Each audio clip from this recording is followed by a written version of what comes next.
দৰ্শকসকলৰ জ্ঞাতাৰ্থে মই জনাওঁ যে পৰিধি শৰ্মাৰ যিটো নাম লৈছিলোঁ সেইটো মই একমাত্ৰ অকল কেৱল লিখা মেলাৰ জগতৰ কাৰণেহে সেইটো ছদ্মনামটো লৈ লৈছিলোঁ।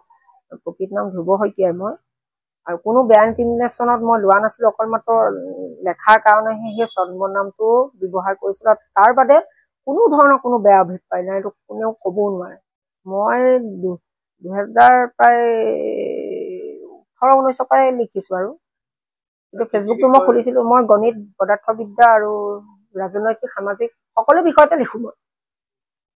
সেইটোৱে মোৰ ভুল হ'ল দিয়াটো, আপোনাৰ বিশ্ববিদ্যালয়খনৰ নামটোৰ ফটোখন দিয়াটো ভুল হয়, সেইটো মই স্বীকাৰো কৰিছোঁ পুলিচৰ সন্মুখত। বাকী একো নাই আৰু সেইটোৱে।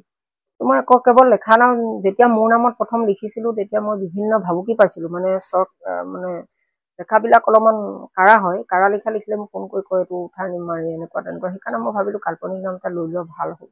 সেইটো কাৰণে মোৰ বেয়া ইণ্টিমিনেশ্যনৰ কাৰণে কোৱা নাই, মই অকল লিখা মেলাৰ কাৰণেই ছদ্মনামটো ব্যৱহাৰ কৰিছিলোঁ। হয় হয়, এইটো বুকুত হাত দি ক'ব পাৰোঁ, প্ৰতিটো লিখাই মই নিজে লিখা। কলেজত পঢ়িছিলোঁ মই, গণিত বিভাগত পঢ়িছিলোঁ। BSc কৰা হ'ল, MSc নকৰিলোগৈ, দেউতা ঢুকালে।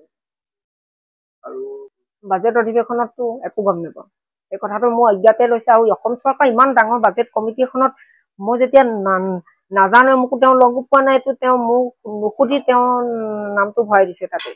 আৰু তেওঁ এইটো কৈছে যে নামটো থাকিলে, ডেজিগনেশ্যন থাকিলে মানুহ আকৰ্ষিত হ'ব, সেইকাৰণে তুমি একো কৰিব নালাগে। মইতো কৈছোঁ কাৰণ মোৰ এইটোৰ ওপৰত একো জ্ঞান নাই, ৰাজনৈতিক পলিটিকেল বিজ্ঞান চিজ্ঞান গণিতৰ ওপৰতহে লিখা মেলা কৰোঁ মই।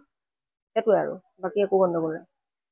মানসিকভাৱে হতাশ হৈ গৈছে, ইমানকে কিছুমান মানে ইয়াৰে 20% সত্য হলেও 80% সম্পূৰ্ণ এইটো মনে সজা অভিযোগ। আৰু চবে মোক যিখিনি হিতাকাংক্ষী চবে, ময়ো ভাবো মোৰ লেখাবিলাক বন্ধ কৰাটোৱে প্ৰথম লক্ষ্য হৈছে, লেখাবিলাক কলমটো গতি ৰুদ্ধ কৰিব লাগে। তো বন্ধু বান্ধৱ যিখিনি কৈছে এইটো নামতে লিখি যাবলৈ কৈছে, পৰিধি শৰ্মা বুলিয়ে লিখি যাবলৈ কৈছে। কৰ্ণাটক RS কেডাৰ আছিলে, এগৰাকী বিচাৰপতি, মই ফেচবুকতে পোৱা।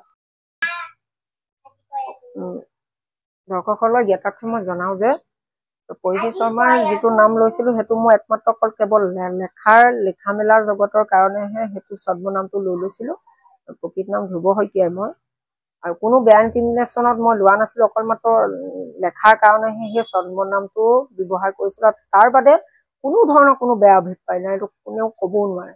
মই 2000 প্ৰায় 18-19 পৰাই লিখিছোঁ আৰু কিন্তু ফেচবুকটো মই খুলিছিলোঁ। মই গণিত, পদাৰ্থবিদ্যা আৰু ৰাজনৈতিক সামাজিক সকলো বিষয়তে লিখোঁ মই।